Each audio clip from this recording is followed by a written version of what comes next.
Central Library and our Faulkner Gallery. My name is Jen Lemberger, and I am a librarian here at the Central Library. And I have the privilege of getting to work on the partnership with the League of Women Voters. This is a partnership we've had for a few years that the library is really excited to have, because one of the main bases for the library is providing information. So civic engagement and an informed citizenry is really high on our list. So the League is a great partner for us, and so we really love these civic forums that we have. I have two announcements before we go into this evening. You'll find on your chair there's a program and event feedback form. These are really helpful for the library, so if you have good or bad things to say or helpful hints to say, we do read these and take them into account, and it also really gives us a basis for being able to have more events like this and provide that information in a documented way. As well, our calendar is in the back, so if anyone hasn't seen the plethora of events that we have this month, they are back there, including next week. We have our next civic forum with the League of Women Voters, which is an immigration update. We did one last year on immigration, and so this is, bringing us back to talk about what the current state looks like in our community. So don't miss that on Wednesday at 6 p.m., same place. So we hope to see you here. And then one last thing is we also have a social justice book club, which might be something of interest for the individuals in this room. We're in the midst of our Santa Barbara Reads. So the two books that we're reading for Social Justice Book Club this month are Frankenstein and The Immortal Life of Henrietta Lacks, and looking at the parallels between the two. So we encourage everyone to come to that. That is next Tuesday. We meet the third Tuesday of every month. So you can come to the Social Justice Book Club on Tuesday, and then come to the League of Women Voters Forum on Wednesday, and just hang out at the library all week. Many of you here I know I see quite often, so you do that anyways. So once again, just thank you for being here, and we look forward to more events with all of you here. And now to take us into the evening, we'll collect them at the end, so you have to fill them out afterwards, otherwise it's not a feedback form. Yeah. So we'll have them in the back. And so to take us into the evening and introduce what we will be talking about tonight, I'd like to introduce Susan Horn, the Voter Services Representative from our League of Women Voters of Santa Barbara.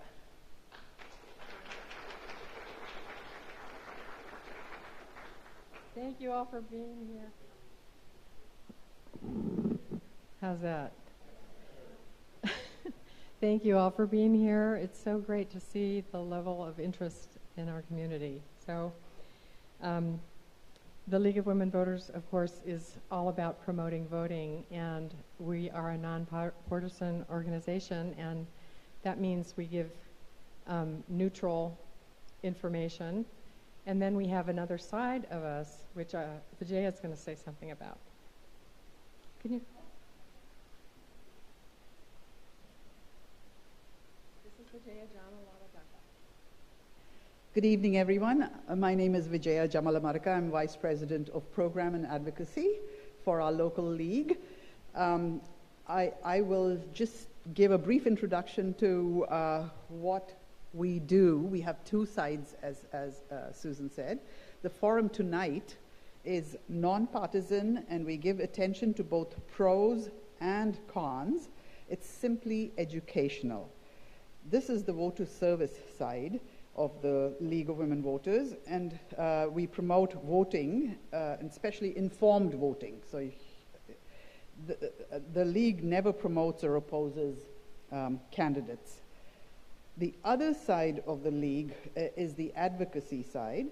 The League studies issues extensively and comes to consensus on positions on lots of topics over the years, such as the environment, housing, agriculture, taxes, trade, healthcare, and many more. So some of the current propositions and measures are relevant to the positions that we have taken as a league. So if you'd like to see what the league recommends, the advocacy side, the flyers are on the table to the left over here, where Joni is waving in the back. That's where you can take a flyer, or you can go on to our website. So now I'll hand it back to Susan. Thank you, Vijaya. I also wanted to thank, just briefly, Gary Atkins, our sound person, and we'll have mics actually for the question and answer after each set of propositions. And Sylvia Uribe is our simultaneous translation person, and our video people are TVSB, our community public TV, and you'll be able to see this event on our website, as well as the Spanish translation on our website. So thank you again for coming, and I wanted to ask you, has anybody gotten their voter service informations? Oh, I love to see those of you who brought them, because you can just mark them up like crazy. We also have some note-taking handouts for you with the list, the number of the propositions with space at the side to write. So please write in your questions and any notes, of course, that you want. And ballots, guess when the ballot's going out? Anybody heard? Today, yes, they're being mailed today, so we should get the official ballots. If you're a vote by mail person, and if you haven't signed up for vote for mail, then you will not get your official ballot until you go to the polling place on November 6th, on the election day.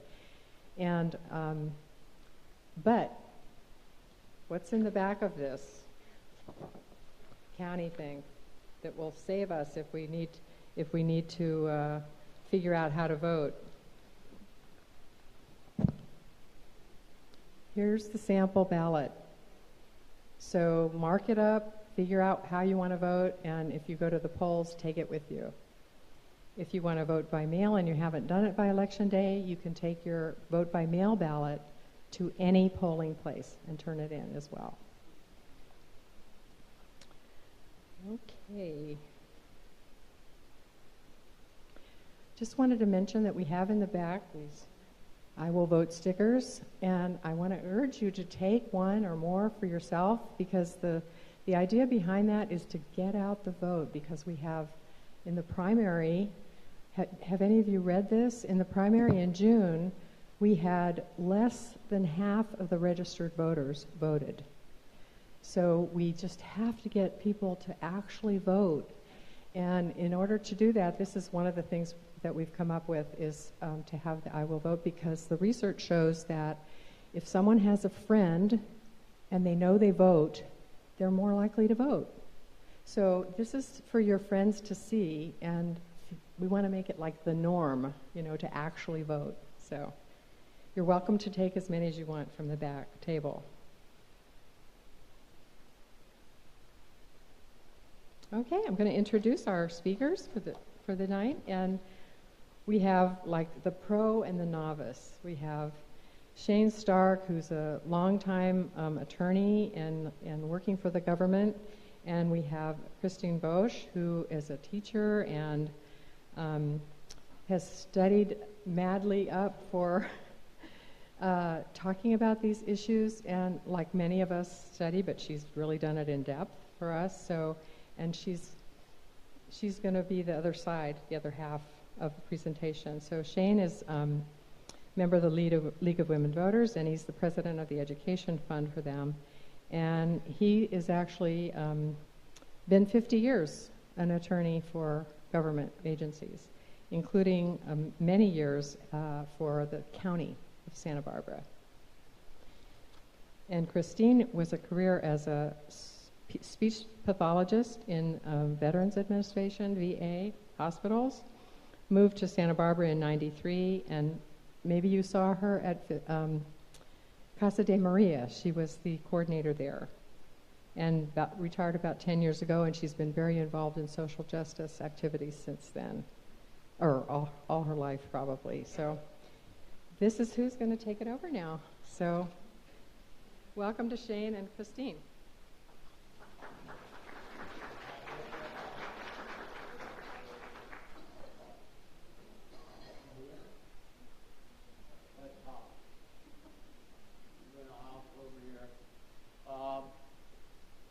first, some questions for the audience.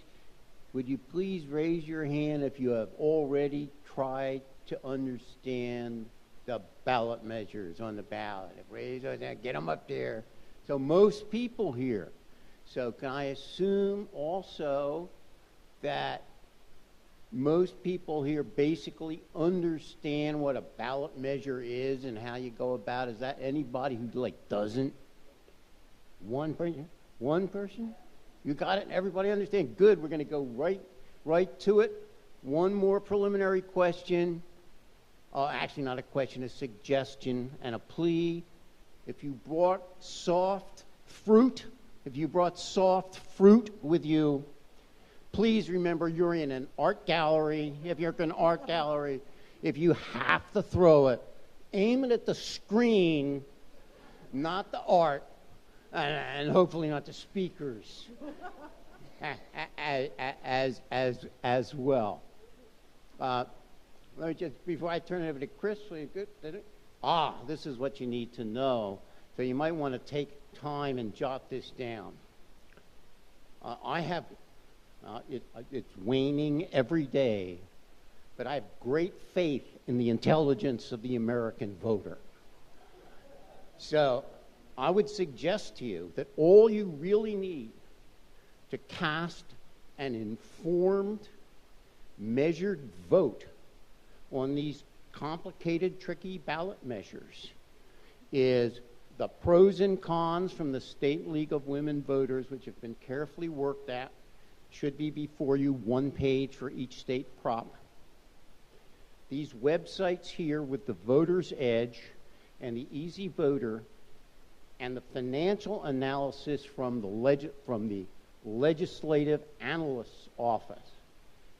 If you see financial information or claims and it's not from the Legislative Analyst's Office, it's advertising, and you should take it with a grain of salt, okay?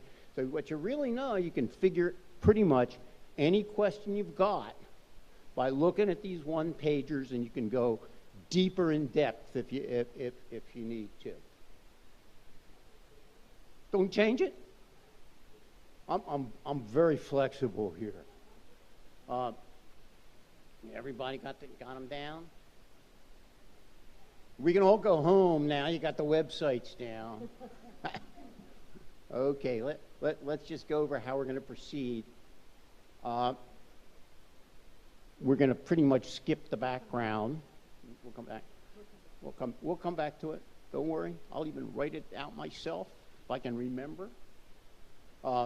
We're going to go through the state measures first and then do the county measures. We'll probably go fast through the county measures at the end. The state measures we're going to divide, we'll divide the thing into four. The first, we're going to do the first four state measures, which all involve bonds of one sort or another. Then we're going to talk about two measures that are constitutional amendments that have to do with state taxation, Propositions 5 and 6. And after each one of these segments, we'll entertain questions from the audience on it.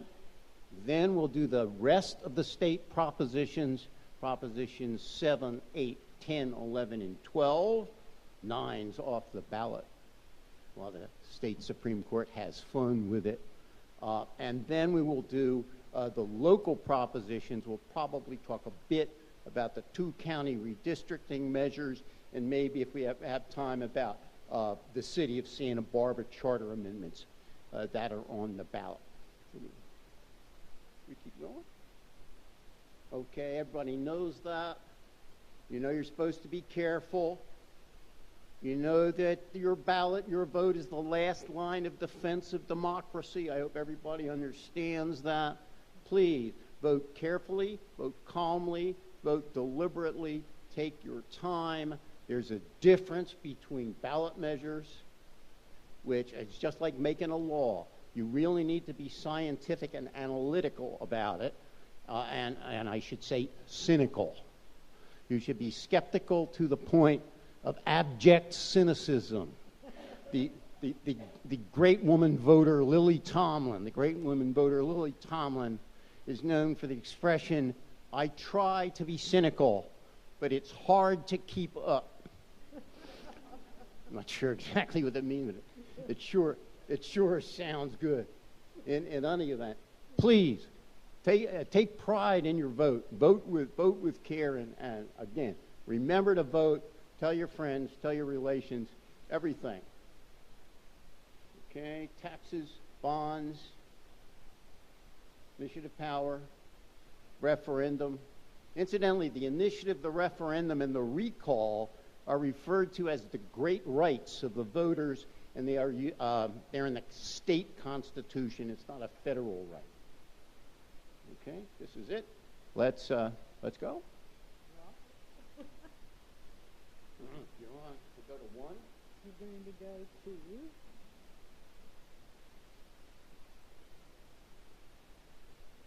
there we go. Affordable housing bond. And I'll pull the mic up because I'm a little taller. Okay. It is a joy to be here, and it is absolutely true. Shane has expertise in cynicism, and I am the novice that is shocked. And I think maybe I have a lot of sympathy out there for the level of shock that has been true for the last 2 years almost. I also end up extraordinarily proud of the League of Women Voters. They've always been a part of my voting behavior in the past, but I haven't had the drive to explore deeply the materials that they have traditionally made available to voters. And I want to underscore votersedge.com. It is a wealth of information and is extraordinarily easy to navigate. You can keep going deeper and deeper and deeper as your own inclination pushes you. It's .org. I'm sorry, did I? Yes, it's .org, votersedge.org. There is a Spanish translation for it, and there's a menu that lets you explore each of these measures or propositions, and within each of the propositions you can get a great deal of information. The pros and cons that you have, the handout that was made available to you, I would like to emphasize that how to evaluate the ballot propositions. The thing I appreciate so much about it is it grounds you in your own values, and they are the guides to how you want to vote. But they are important questions that help you tap into what's most important to you. So if you want a little peace of mind as you go about this, review those with each of the propositions, and proposition will let you know which one is most important. You will sense that right away. The other thing I'd like to encourage you to do, and this comes from experience now, you can become befuddled rapidly with, if you haven't already, if you've been going through the propositions and so forth. So I would suggest that you have the time, take a calm pace, maybe one proposition a day, and decide how is it that you want to deal with it. It may take no more than a cup of coffee in the morning, but it could take you, as it does me, deeper and deeper into trying to understand the issues. So those are my encouragements. Let's look at housing background, if I could have the time start now. On that. All of you know that the average house in California is costly. It's 2.5 times the national average. And the average rent in California is about 50% higher than the national average. About 100,000 houses and apartments are constructed each year, and the state provides assistance with grants and low-cost loans for low-income individuals. California also receives about $2 billion a year from the federal government to support housing projects. In this proposal for, all right, where is it? Well, that's what it is. There we go. Yes, $4 billion. Thank you. That's what I was looking for. In this proposal, the authorization would be for take that. $4 billion. $4 billion. B. Right.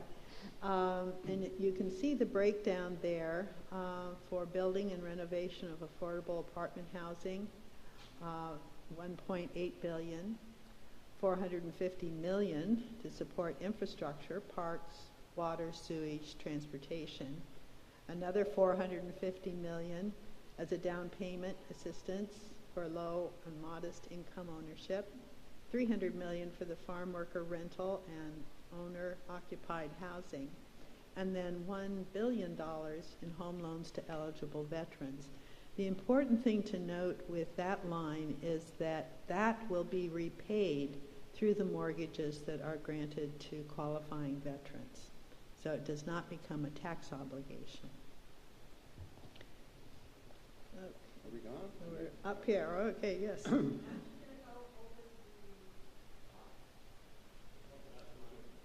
I'm sorry, What the cost?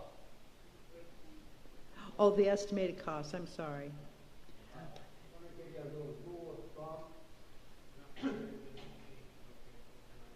Okay.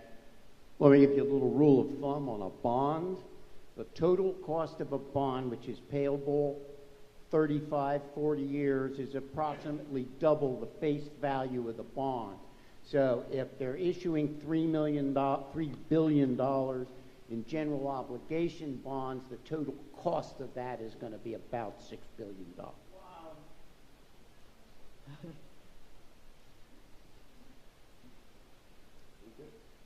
Okay.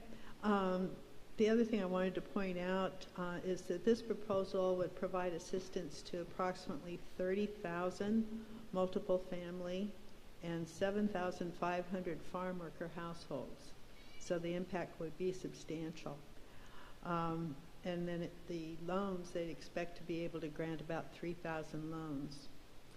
Supporters say that the state is facing a severe housing crisis, and this money will be used to build and rehabilitate rental units for lower income persons, for grants to local governments for construction of new units around public transit stations, and for home loans to the veterans.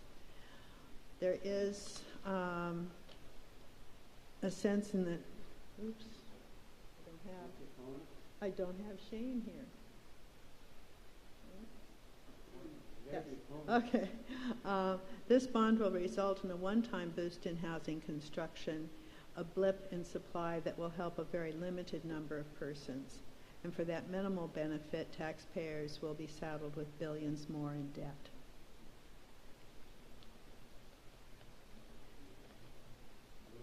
And moving on. Are you doing the? Okay.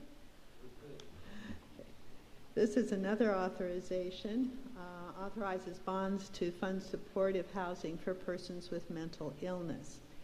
This is not going to be additive to the general budget.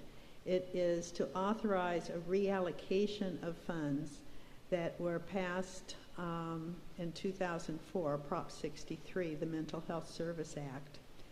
And it's funded by what's called the Millionaires Fund, or Millionaires Tax. It's 1% income tax on millionaires to fund mental health services. And it's earmarked to support No Place Like Home Act that was passed in 2016. So it's a pass-through, but it's a pass-through of funds that have already been authorized by voters, but we have to authorize the pass-through, if that makes sense to folks. I hope. Oh, yeah? Here's why. Are there any recovering lawyers in the audience? Here's why. Yeah, there are, count them two lawsuits concerning whether this particular use of Mental Health Services Act funds, that is to issue bonds to pay for hard brick and mortar supportive services, are in fact authorized by by Prop 63, the original Mental Health Services Act, to resolve this and ensure that the bonds can be issued. This proposition is placed on the ballot by the legislature, I think. Thank you. As you said, funding is held up in the court.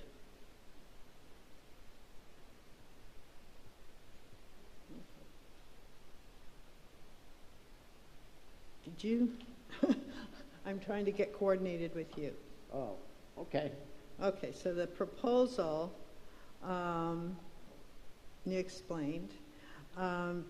The Legislative Analyst's Office in May of 2018 estimated that 20,000 units will be created, half completed in the next 5 years. Want to go on to supporters? Supporters, yes. Incidentally, for those of bond fanciers, these are considered revenue bonds, not general obligation bonds, as are the other bond measures on the ballot. So, yes, a general obligation bond is paid by us, the taxpayers, from the general funds of the state of California, and pledges the full faith and credit of the state to pay them off. A revenue bond, which does not generally require a vote of the people, a revenue bond is similarly is a bond that pays off, but has a dedicated specific source of revenue rather than flowing from the general fund. In this case, because Prop 2, the bonds would be funded from the dedicated revenue stream of the millionaire's tax, it's considered a revenue bond rather than a general obligation bond. Is that good enough? No, you got to vote on this. Usually you do not vote on a revenue bond if it's unconnected to something else that has been on the ballot, because the Mental Health Services Act was approved by the voters. To deviate from it, it has to go back to the voters for approval. You see what the supporters have to say, that this would help alleviate the problem of homelessness that complicates mental illness and provide supportive housing, allowing for coordination of care of individuals who need treatment and stable housing. Okay. The next one. Okay. Opponents.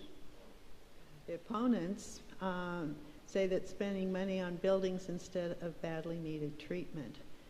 Counties already use Prop 63 funds to offer housing to severely mentally ill patients, and the measure does not address restrictive zoning laws that make it difficult to build housing.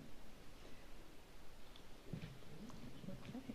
Well, we're rolling. We're rolling, okay. Once I get used to having a servant here, I'll be fine. Okay, Proposition 3. Anything for service. Right.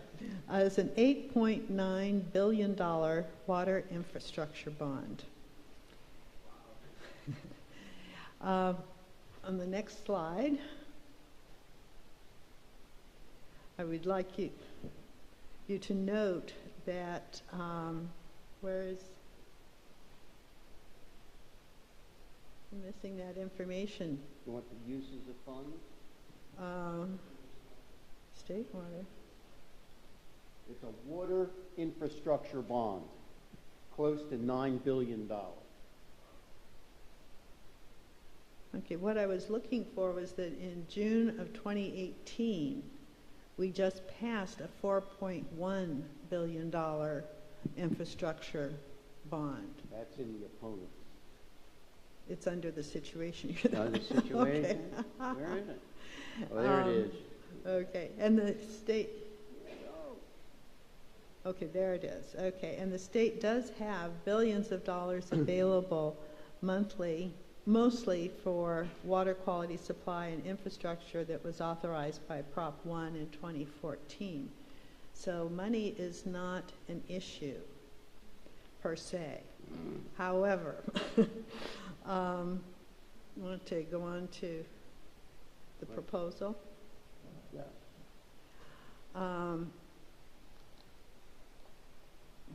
This well, wait a minute. I'm sorry. I used to have all of this well organized here. You can see that the state issue would be, or the proposal is for the state to issue the $8.9 billion in general obligation bonds, mostly as grants to local agencies that must match funds. And the estimated cost is $17.3 billion in repayment over 40 years. The effect on local government depends on the size of the grant received and matching requirements, and likely small net effect for local government and ratepayers. Some projects could increase future costs. May I interject for a second? People who know me will generally hear me say something to the effect of PowerPoint corrupts content. PowerPoint corrupts content. This is an example of that. What it means by some projects could increase future costs is simply that you get a grant for something, and then in order to make it work, you have to do a big construction project that increases total costs of your jurisdiction. A classic example, I think, is desalination plants have that sort of effect. That's what that cryptic thing that I had to fit in the slide means. Okay, now the use of Prop 3 bond funds go to watershed lands, water supply and quality, fish and wildlife habitat, dam repairs and upgrades, groundwater cleanup, recharge management, and flood protection. Two things worth noting here. When it says dam repairs, the principal amount of that is going to go to fix the Oroville Dam, which, as you may know, had a pretty significant spillage. So that's most of that money is going to go to fix the Oroville Dam. The other thing is of some controversy is while this money is specifically prohibited from going directly to the Twin Tunnels Water Fix project, some money will go to ancillary facilities, I think like the Bryant Canal, that are connected to that project, in case your vote is driven by where you stand on the Twin Tunnels project. And last, for any of you living in seriously overdrafted groundwater basins, there are a few of them in the county.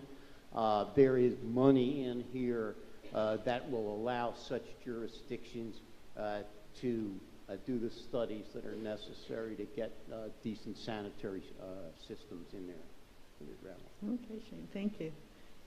The supporters for this?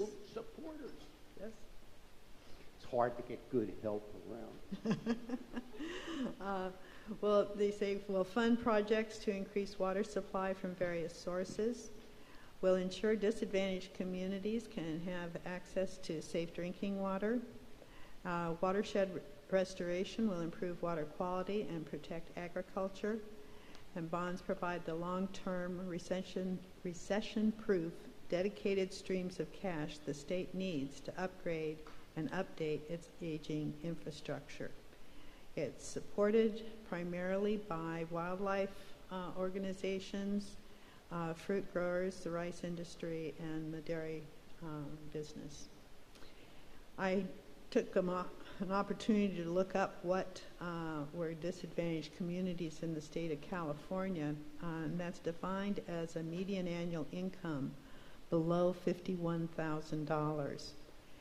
When I looked at the map for California of where that measure applies, it's in the Central Valley from Stockton to Bakersfield. So not surprisingly, that is the most disastrous water situation in the state, and the funds seem to be geared to helping that community. Is that fair? Fair enough. Oh. Okay, on to Proposition 4. The opponent. Opponents, oops. We need more dams. Prop 3 provides no money for new dams. And Prop 3 prioritizes recreation and wildlife over farmers. Taxpayers not only footed the bill for big water bonds in the past, but did it again in early June. The state still hasn't spent all the money it borrowed in 2014 with Prop 1. Repayment will result in raised taxes. Shall we? Prop 4? We can move on. Yes. There's a hand raised. I knew that.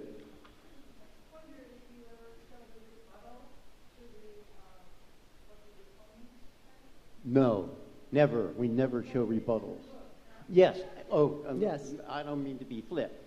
Most of the ballot measures that are in the book, in your ballot, will have an argument for, an argument against, and a rebuttal to each. So there'll be a total of 4 arguments, 2 for each side, for most ballot measures. I think you'll notice, you go through the booklet, that some of these measures don't have much opposition.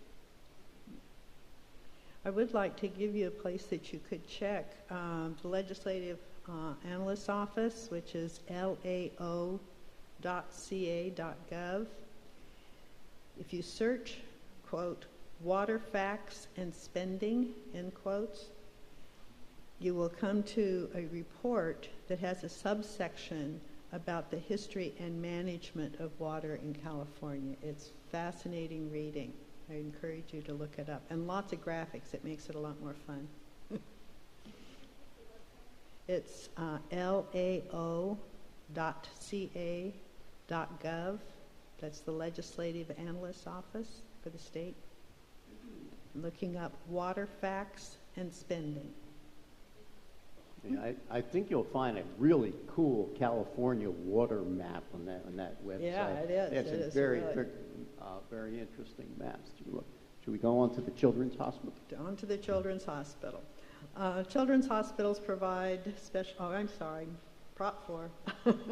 It authorizes bonds funding construction at hospitals providing children's health care.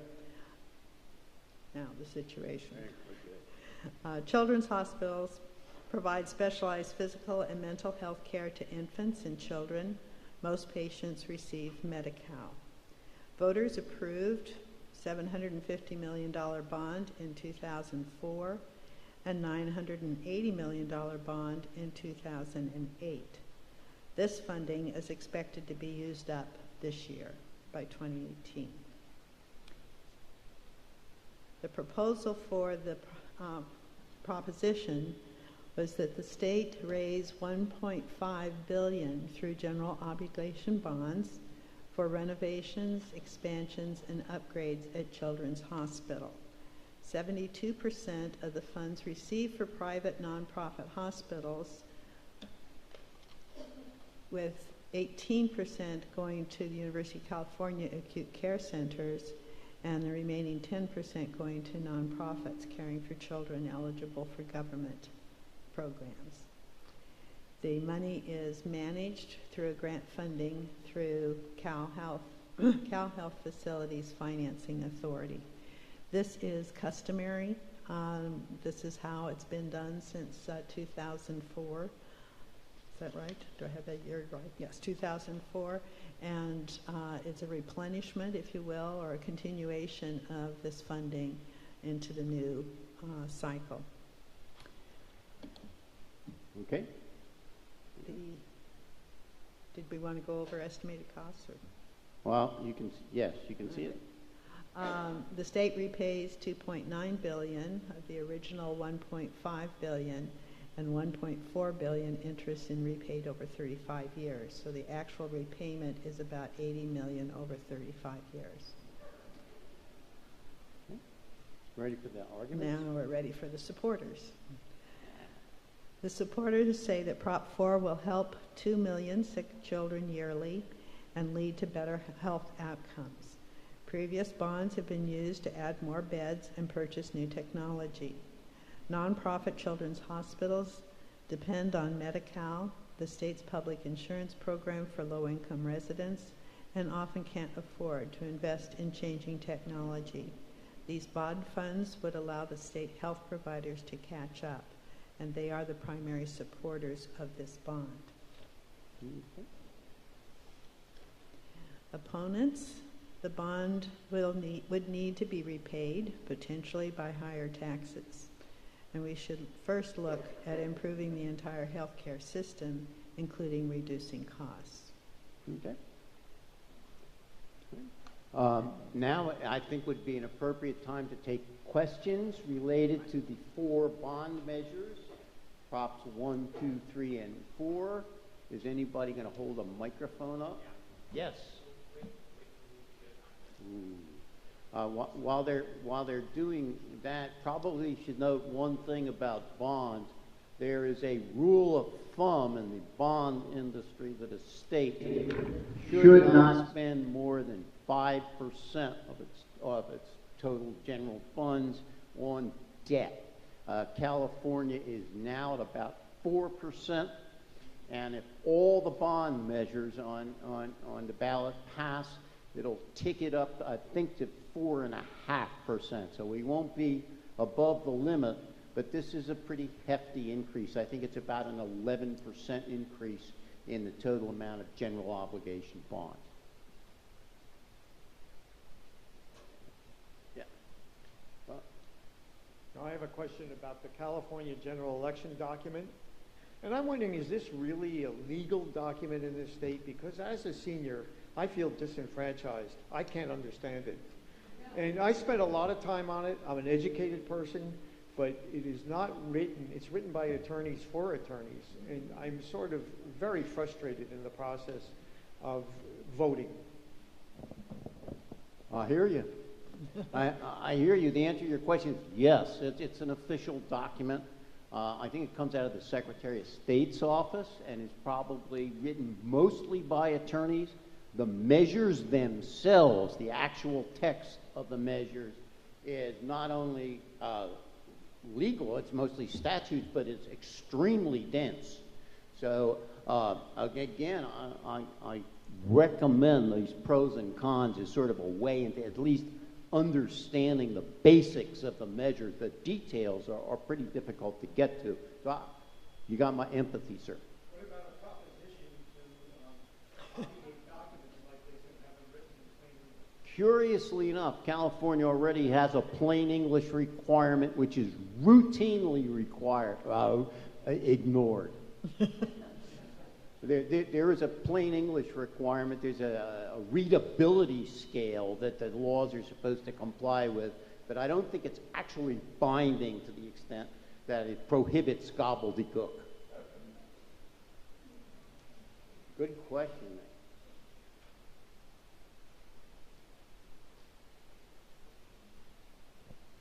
I have a question about Proposition 1.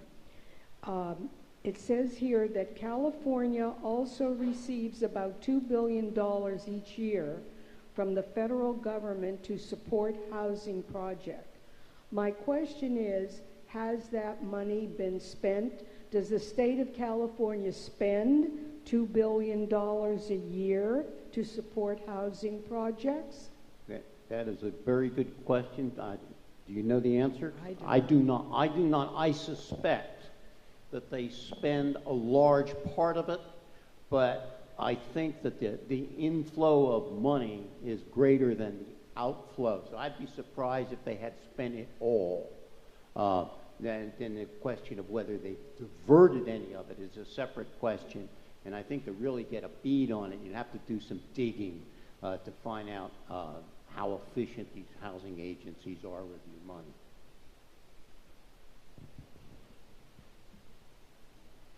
You have said that California has 4% debt at the moment in bonds. I had read that our credit rating was very poor. Is that because of 4%? But I want to know if our credit rating is poor or if that was not a fact. The debt limit, or the rule of thumb as to how prudent it is to have that much debt, is a component, but by no means the determinant of the state's credit rating. You could probably look it up directly online if you go to the main rating agencies, and you can, and probably at the Department of Finance website too, you can determine what the ratings are of the various bonds that are issued. I'd be surprised if the state of California's credit rating was really low, it's perilously low. It certainly could be, my understanding, can be a lot better as well. But I'd urge you to dig into the specific issues. If it's general obligation bonds are probably the safest investment that a person can make. They're guaranteed by the full faith and credit of the state. So that you can generally tell by the relatively low yield that they have. It's around 5%. So I doubt if the credit rating's in the tank, but you might want to do a little independent investigation on your own. The two numbers are not the same.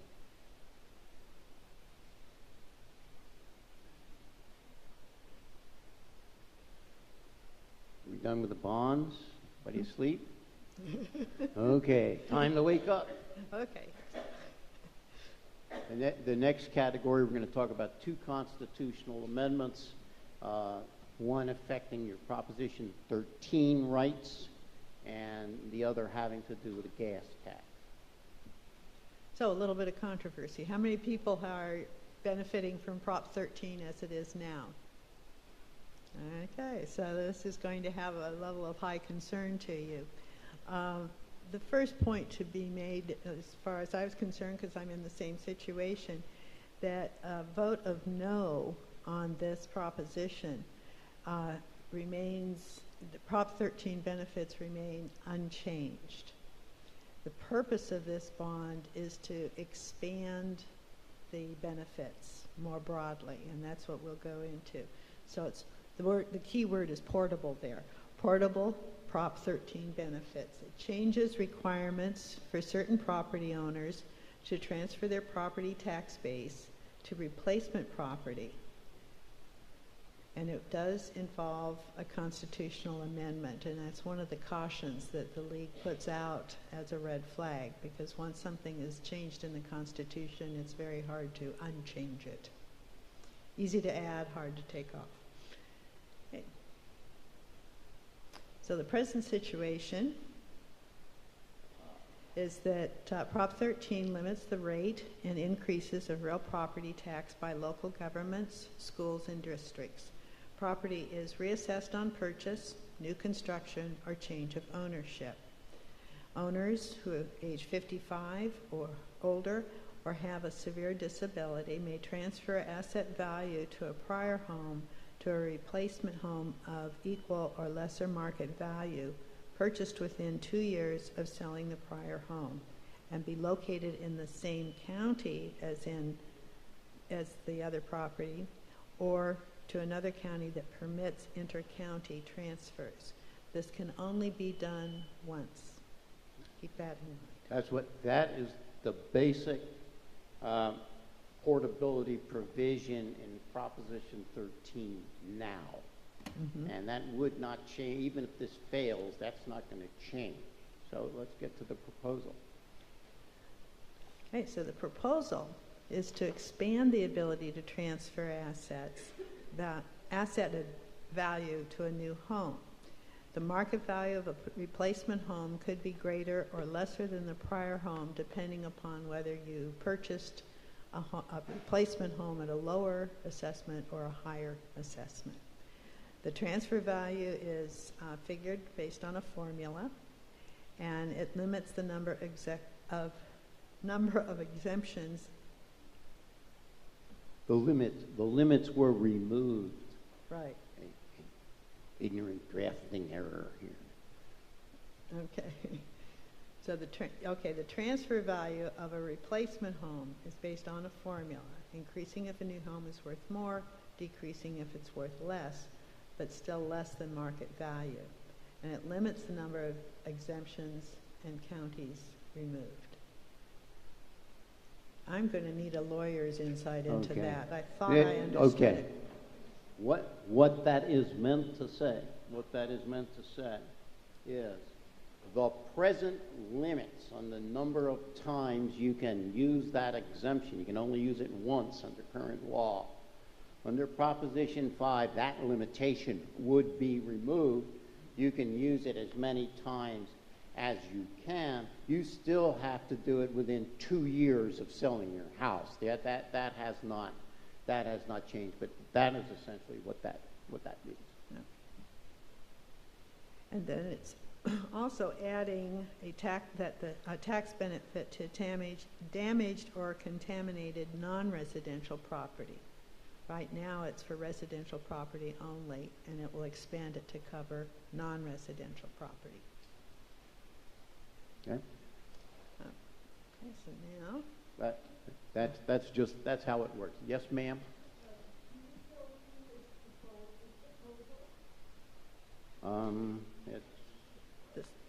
The question was, do we know who proposed the proposal?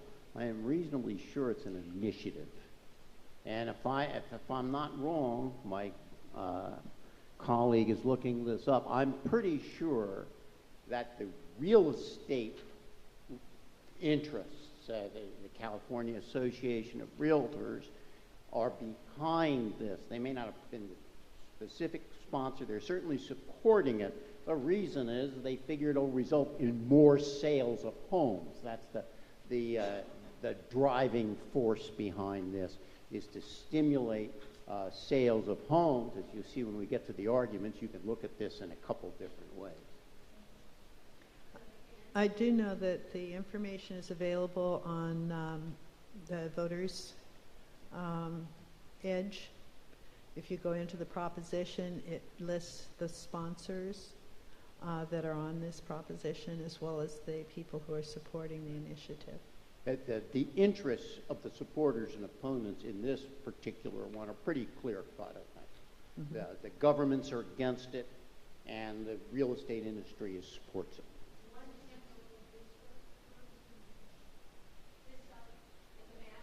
Yeah.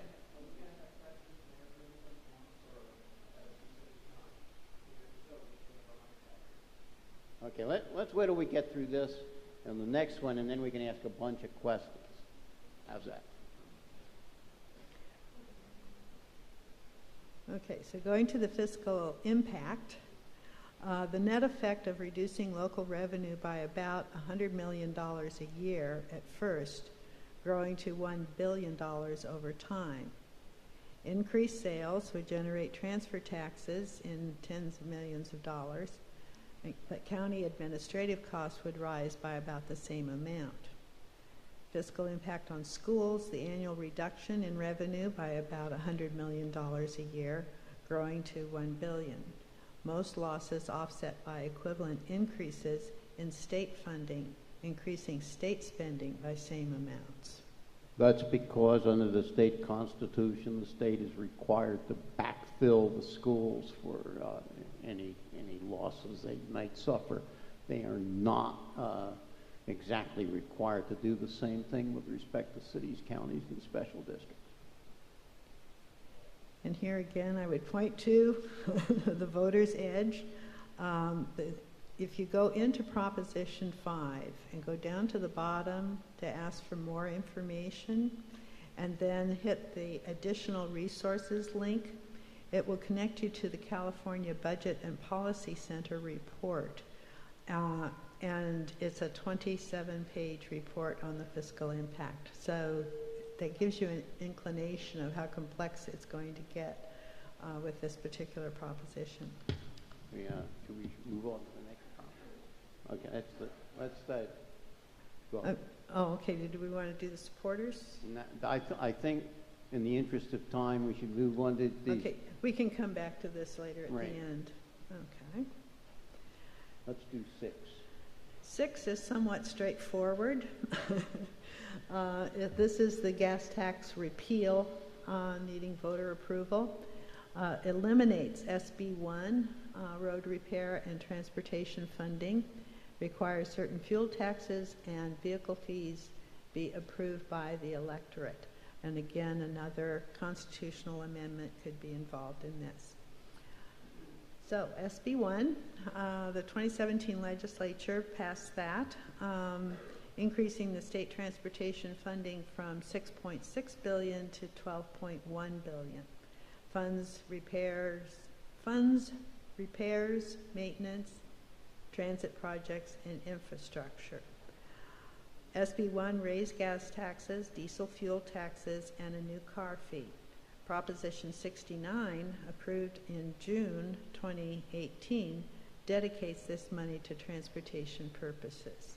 So the voters have approved it and made sure that it was dedicated to transportation costs. Okay. Now the proposal is to amend the state constitution to require voter approval of future taxes on fuel and driving privileges, and repeals fuel taxes and vehicle fees enacted by SB 1. And just for your information, the last time California passed a fuel tax increase, it was in 1990 and went into effect in 1994. So they haven't been profligate in their imposition of these taxes. We're estimated fiscal impact.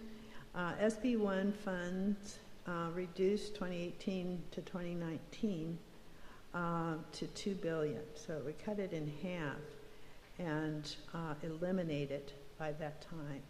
The funding loss will affect state highways, local streets, roads, and mass transit. Voter approval means likely long-term impacts from difficulty increasing fuel taxes.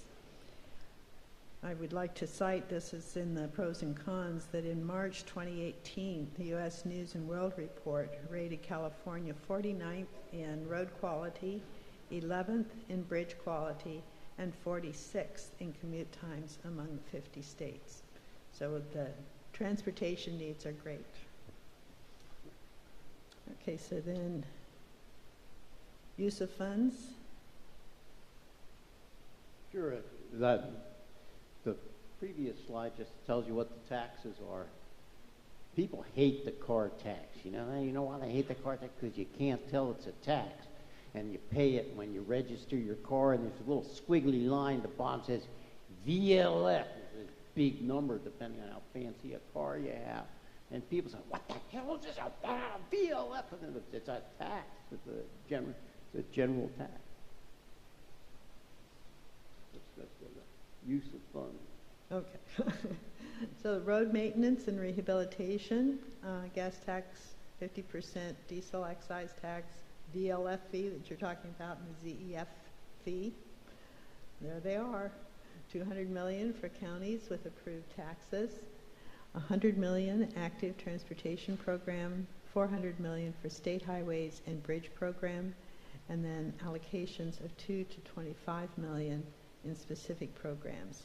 With the remaining funds, 50% state highway system and 50% cities and counties.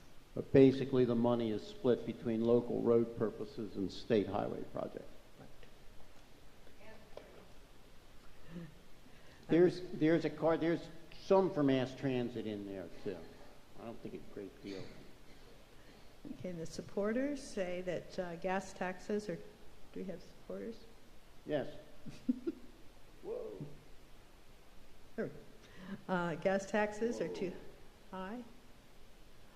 Fall the hardest on hardworking families and are unnecessary in state with budget surplus. 1/3 of gas tax increase diverted to non-road related pet projects, and tax increases that directly affect people's lives are too big for the government and legislature to decide. Any opponents? I think it's appropriate here to end a cautionary note. You're going to see a lot of television commercials about ignore the television commercials. They have red ink and things falling apart and greedy politicians, depending on which side of the thing. Read the pros and cons and the LA offices and form a rational opinion about whether you think that the tax should be repealed. And don't forget, it's very important, the emphasis is on whether this latest increase should be repealed But the meat of this proposal requires future increases in gas and fuel taxes to receive a statewide vote of the people. At present, it takes 2/3 of the legislature to raise a state tax, and the people have to vote or get to vote on local taxes. And this would change that and put it in the Constitution. And I would add that in case of Proposition 6, again, voter's guide, go to the proposition and look at who is backing this proposition in support of it, and look who is taking a position of opposition as well. It's quite informative. Okay, shall we? I think it's time for questions about Propositions 5 and 6. Question? Let's get a microphone up there so we can pick it up.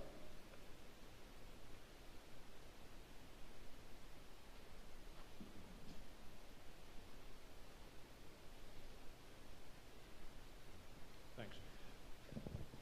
There's been a lot of information that you've given us. Well, I should say there's been a lot of data that you've given us so far. When we're done with all of this, does the League of Women's Voters have positions on any of these issues? Yes, they do. And if you see the fine folks in the back, they will give you information that will tell you what the League of Voters' positions are on these various state and local measures. Yeah. Okay, because the reason I'm asking is that so far, other than scanning over the one-page summary on each of the issues, I haven't learned anything in the last hour. What I'm hearing is be an informed voter, research, look at all of the stuff you're supposed to look at, make your own decision. Absolutely. And I understand all of that, but the reason we're here is most of us have tried to read through all of the issues, and we've not been able to decipher this. And so we're looking for some sort of clarity and say, look at who is sponsoring this. Well, a lot of that is very opaque. You know, look who is benefiting. Well, a lot of that's very opaque.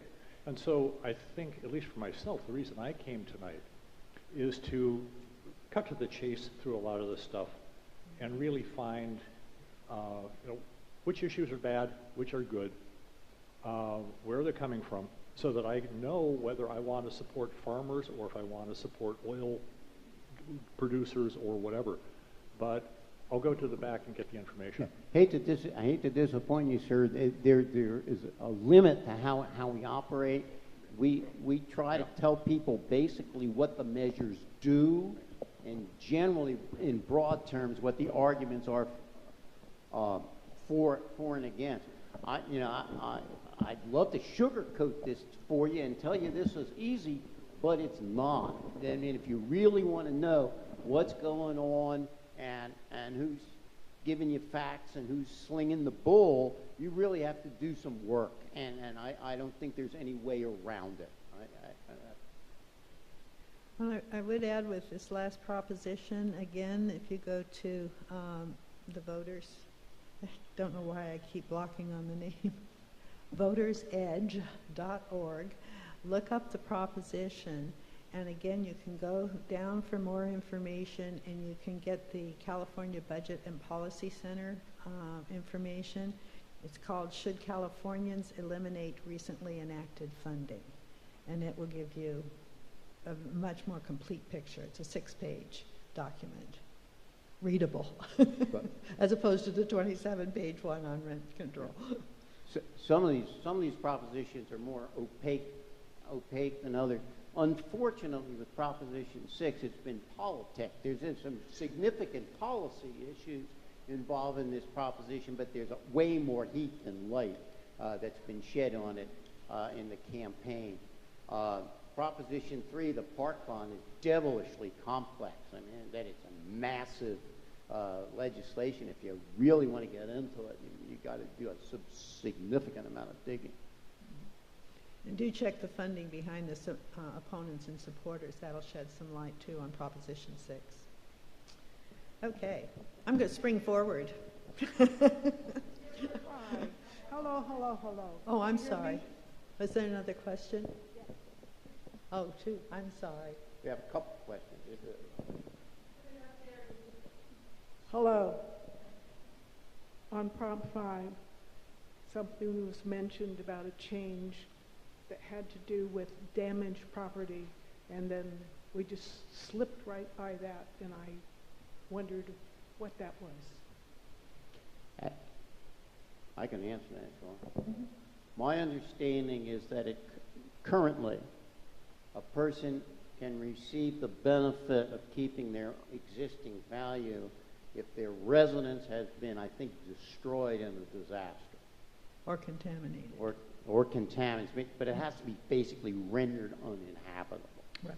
This expands the ability to keep your assessed value somewhat. I think it extends to property that is damaged, as well as allowing you to expanding the valuation portability to commercial property as well as residential property. The basic thing is the same, but in terms of eligibility to keep your transfer and the number of times you can use it, it is increased as a result of Proposition 5. Is that close?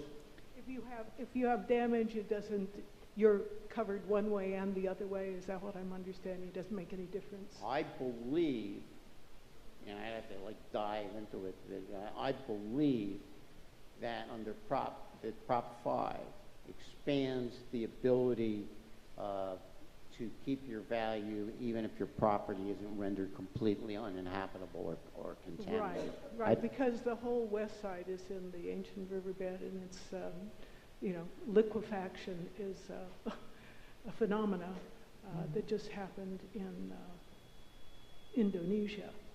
So, it's a relevant and interesting item. No, it's a significant issue, and I hate to tell you, but I dig straight into the text and the LAO analysis if you want to get that kind of a fine of the detail on it. The answer will be in the text. Hello. I'm Ray. I'm wondering, the slides that you've shown tonight, will they be online somewhere that we can review them later? It's theoretically possible. I suppose we could make the PowerPoint available and put it on the league website if our web mistress would be willing to do it. Probably no reason why she wouldn't be. Thank you.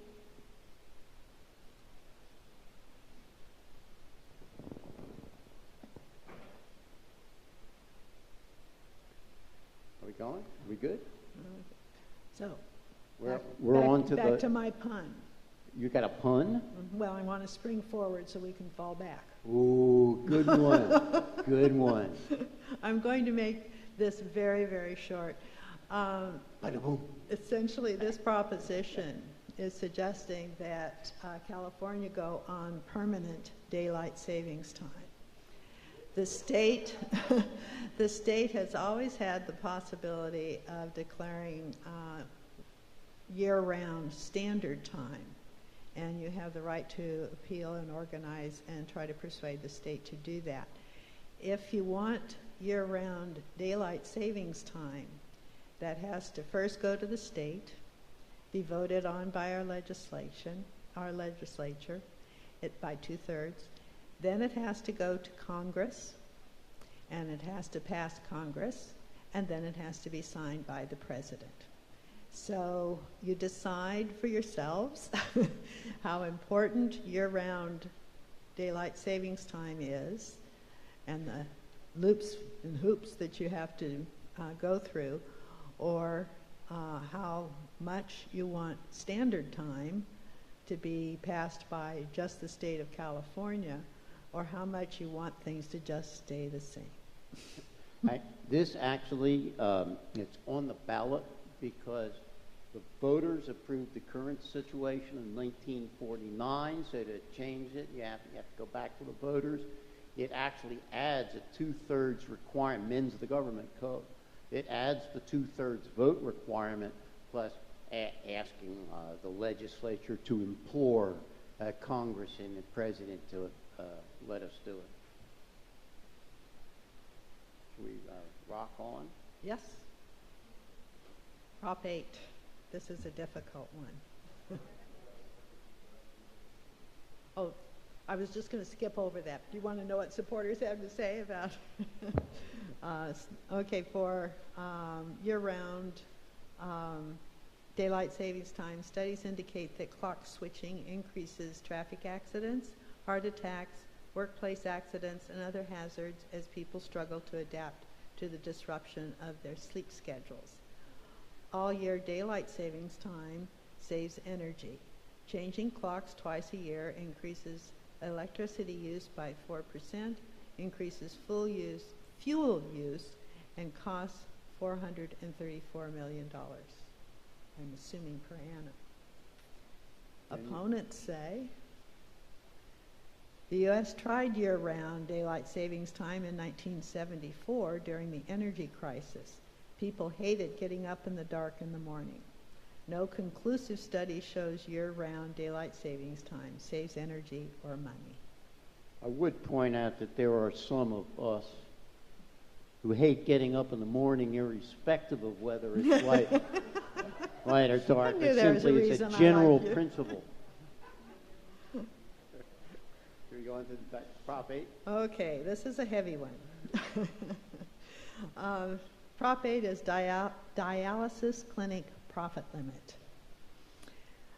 People with end-stage, I'm going to move to this. Whoa. The situation.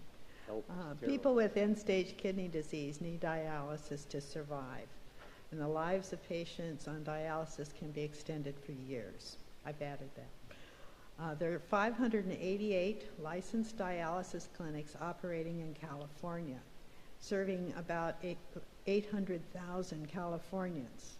So you may very well know a person who's on dialysis. You may sometime end up on dialysis. Once it begins, it can't end. It's a decision to die. There are two companies that own and operate the majority of the clinics, 72% of them, and are contributors to the opposition to this proposition. The estimated annual revenue they receive is $3 billion. Most dialysis pay... Okay.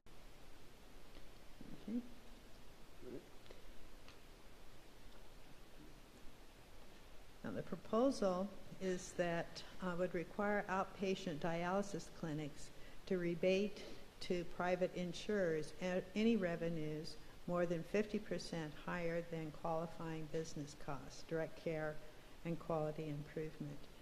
That 15% number is the revenue cap model that is used with the Affordable Care Act, and is the medical loss ratio that says that insurance has to cover 80% of the cost of medical care, and their profit margin then is 15%. The text of the proposition says that the revenue cap being sought will be equal to 115% of specified direct patient care services and costs and health care quality improvement. So it's a substantial change that they're seeking. Estimated costs depend on the response of clinics, and dialysis, I don't know what DPH is. Department of Public Health, which thank is you. the state agency that regulates these institutions. All these letters, Department of Public Health, and court interpretations of allowable costs. Estimate of costs and savings to state and local government will vary. And here is where I would refer you to the official voter information guide, page 51, which spells out many of the uncertainties in this bill in this regard. Okay, and the supporters says this would provide incentives for dialysis clinic companies to lower costs and improve the quality of patient care. When insurance companies are charged less for dialysis, the overall cost of insurance will decrease for everyone. And the opponents to this bill, keeping the cap at 15%, says that Prop 8 sets arbitrary limits on insurance payments and will not cover the complete cost of running a clinic. Clinics will reduce operations or close, depriving patients of access and increasing risk of poor outcomes. So we move on. Visual coming up. That's off the ballot, the 3 California measures. You can see where we are, just us in Los Angeles, nestled in our little coastal enclave. But the Supreme Court is deciding whether this particular proposition to split the state in 3 is an unlawful revision of the Constitution rather than a legitimate initiative. Lots of fun for constitutional lawyers, but we will move past that. Incidentally, I have a limited supply of State of Jefferson T-shirts for those of you who are feeling particularly rebellious. You can tell your liberal friends it relates to Thomas Jefferson rather than what it actually relates to. Okay.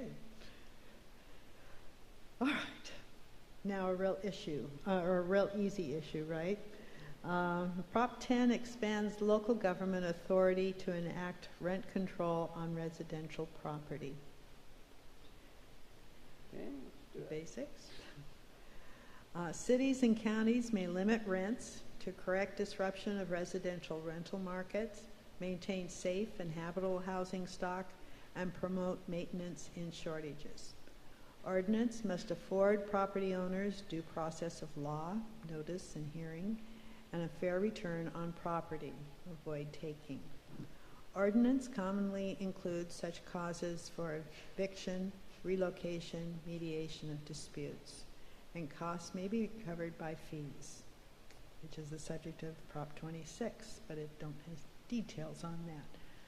The expert, as usual, is Shane, but I would also point to your official voter information guide, page 59, for some very helpful information. I think it is most useful in looking at this proposition to first focus on what this does not do. What this does not do is change the basic dynamics of rent control as the concept has been developed over the years.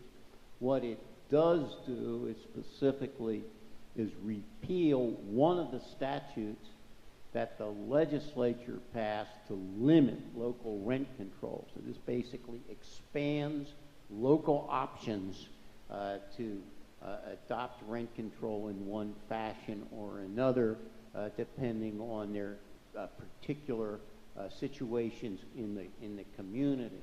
The name of the act that is repealed by Proposition 10 is the Costa-Hawkins Act.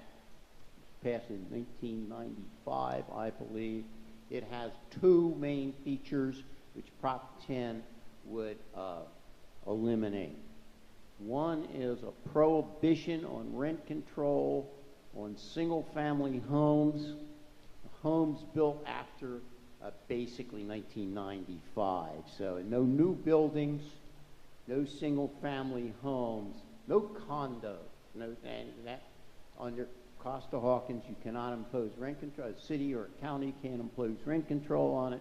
This lifts that restriction. The second thing that is lifted by Proposition 10 is the current prohibition or the current affirmative requirement that any rent control ordinance allow rents to be raised upon units becoming vacant, called vacancy decontrol. Under this, a local city or county would have the option of what kind of rent control it would adopt, whether it would adopt rent control, what buildings it would cover. I will tell you that there are only a few jurisdictions, even before Costa-Hawkins was passed, that did not allow rents to go up upon vacancies. As some of them do, it's considerably more effective in terms of depressing the rent than vacancy decontrol. On the other hand, it's a lot harder to administer.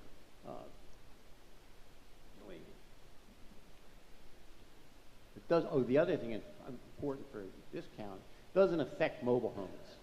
Mobile homes are governed by a separate set of laws, and this wouldn't be affected at all. It applies to residential rent control.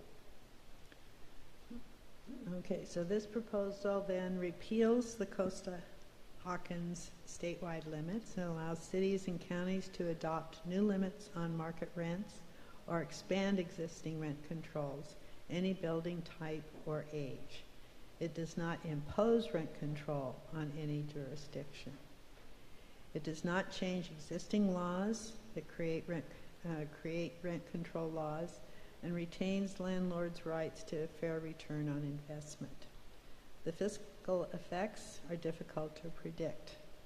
Estimated loss of tax revenue statewide could be tens of hundreds of millions of dollars. The supporters point out the high cost of rents that hurt seniors, families, and people of low and fixed income. This proposition will protect them. Prop 10 will allow local communities to decide what makes sense for their rental housing issues. And this crisis that needs an immediate solution, even as lawmakers work on a longer-term fix. And I have to stop with those who support it. Oh dear. Oh, opponents. Rent control laws reduce the amount of available property because landlords will stop renting and discourages building. Allows new local bureaucracies with broad regulatory power. Can we move on to Prop 11? Okay, and on to Prop 11. How are you all doing? Overwhelmed yet? Okay. This is another proposition that I would like to just kind of skip over lightly, and Shane, correct me with the legal aspects of it. But essentially what it is wanting to do, paramedic break time, go back to that. Paramedic break time requires private sector ambulance employees to remain on call during work breaks. At the present time, labor laws governing EMS services, emergency medical services, and labor laws governing emergency ambulance services don't agree. And this proposition would bring it into agreement, and people who are called upon to provide emergency ambulance services would be paid and be on call during their breaks and during their lunches. So they would have to respond even though they are on break. That's not true for emergency medical services. This is the reason for this proposition is because the law that governs private emergency services workers is the labor code, and the Supreme Court says that you have a break under the labor code. It has to be a real break and you can't be on call. That provision does not apply to public employees like firefighters. So there's a difference, and because emergency medical services require minimum staffing and geographical coverage, you have to have a certain amount of people that are constantly on call. You can see where this creates some operational difficulties if the two aren't reconciled. And I believe it also for emergency ambulance services, it creates a possible liability issue. Well, yes, it's all about liability. Well, it's not all about liability. One would hope that the public safety would be considered as well as liability, but there is no doubt that there is a heavy fiscal component to this. The service that is used here in Santa Barbara County is AMR, and they provide emergency transport services for us. They employ about 125 paramedics and emergency medical technicians and handle 35 34,000 calls annually, according to their website. So that's the service that would be impacted with this proposition. Shall we roll on? Yeah. There's no opposition that was filed Right. to this measure. You could basically look at this pretty much as a cleanup measure. We get to 12. Okay, this is the last one, and California has already passed laws on the healthy, shall we go to situations?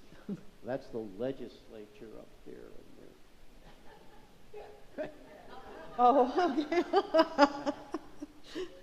okay. Maybe the assembly. I think But California had already passed this, but the law itself had not been particularly detailed, and it was causing a lot of uncertainty and conflict because of the lack of detail and standards. So this bill, or this proposition, is to correct that and to be very specific in the new standards for confinement for farm animals, and also the ban of sales of some of the non-compliant products. But the present law is a pretty good example of a qualitative standard. So the confinement has to be cruelty-free in essence. But with the qualitative standard came a pretty much total lack of enforcement. So you have an ambiguous measure with a lack of clarity about how to go about enforcing it. So it's not a healthy situation. The proposal is to substitute quantifiable, measurable standards for the various types of animals.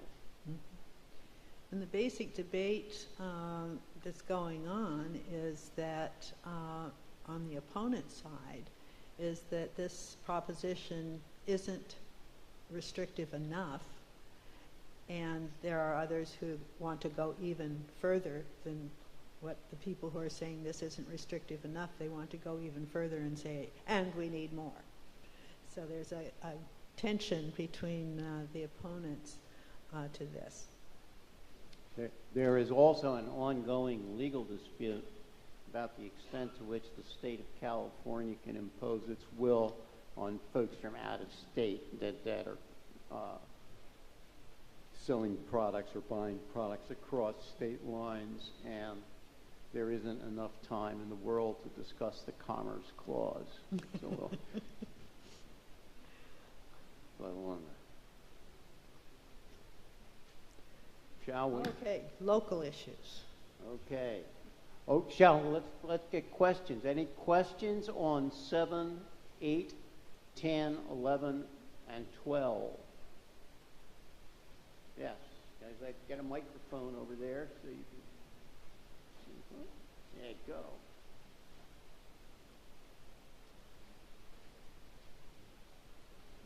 Yeah, I was just wondering about on Proposition 10, the opponents are saying that it would encourage landlords to reduce their rental availability, and I'm wondering how that could happen. I mean, what would the landlords do if they didn't rent out their units? I mean, it seems like that would be a moot point. It's a fascinating question. Basically speaking, what tends to happen in a rent-controlled environment is that the landlords, most landlords, not all landlords, you can't generalize about property owners. Most property owners will maintain their property to habitable conditions, but they will not do anything extra because it doesn't pay, because their rent, the profit that they make is capped. So there's a sort of a disincentive to improve your unit. The present law, which I will point out is not changed by Proposition 10, guarantees the right of a landlord to evict their tenants if they want to leave the landlord business entirely. They have a right to go out of business. Typically, though, most rent control ordinances, and also some jurisdictions that don't have rent control ordinances, will have just cause eviction ordinances that will limit the landlord's right to evict their tenants to specific causes, non-payment of rent, disorderly conduct and things like that. Generally speaking, if you know what the rent is and the maximum rent is, you won't have a particular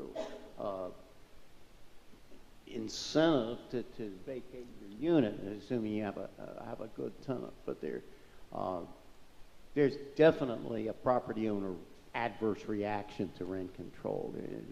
They don't like it, and you can understand why. But is that close enough of an answer? Close. Any other questions? Cool. Should we do the local measures? We have time? Yes. Ooh. Well, we'll slip over these. When the web mistress puts this on the website, you can look all these interesting slides that tell you what our state and local taxes are. You'll notice all these number of things were passed by the voters, and they didn't do it to make things easy. Okay, here's your local taxes. This is what we have now. Sales tax, parcel taxes, special taxes. In Santa Barbara County this year, see what we have, 3 school bonds, actually 2 school bonds and a parcel tax. You'll notice that a bond for school facilities can be passed with a 55% vote, whereas a special tax, including taxes used to fund school programs, require a 2/3 vote. So that's what you got up there. We'll get to the redistricting and the charter amendments in a second. You'll notice also on the ballot, I'll take them in one fell swoop, there are a bunch of general taxes. In Santa Maria and Carpinteria, they're basically just straight up local sales taxes, can be spent for any legitimate public purpose. And Goleta, Lompoc, and Solvang all have cannabis taxes of one sort or another. There's a slide in there, and you'll notice they're all different. Kind of interesting. 2 measures I'd like to talk about. 3, but who's counting? County redistricting. You should have a 2-page handout from the League of Women Voters. The state league, notably, was a major proponent of the concept of independent redistricting commissions.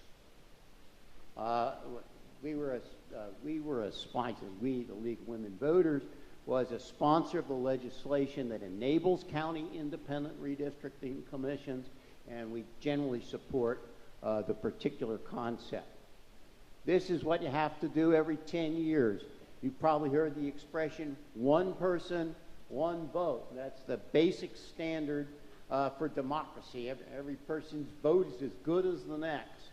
The exception is where it's necessary to deviate from that to comply with the Federal Voting Rights Act, which ensures that members of protected communities, basically racial minorities and language minorities, have a fair opportunity to cast votes and to have representatives elected to local legislatures. There's also a state voting rights act, but it applies to at-large jurisdictions, not districts. So 4 things they can consider: topography, geography, et cetera, they are in our redistricting, our local redistricting laws. They're made mandatory criteria. They're common. All jurisdictions do this. Happens every 10 years. I will tell you, I've worked for local government most of the time. I've been employed since I was a shoeshine boy in Philadelphia, which is a long time ago. I have never seen a happier bunch of supervisors as the County Board of Supervisors putting this on the ballot so they didn't have to draw the lines themselves.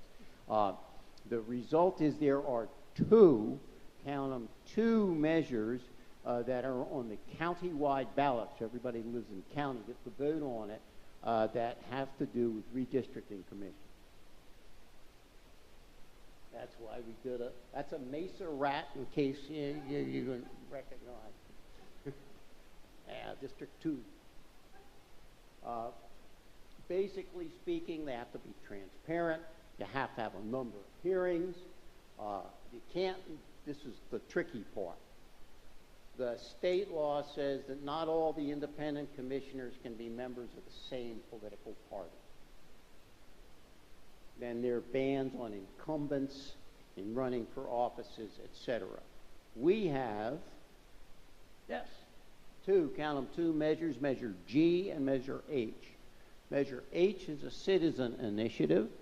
It provides for a 5-person commission, one in each supervisorial district with an alternate for each district, same political affiliation.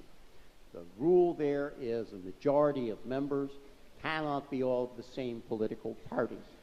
And it takes a majority vote of the commission to draw the line. So what you have, 3 people out of 5, the alternates don't vote unless the member takes a powder. The 3 people out of 5 can draw your map.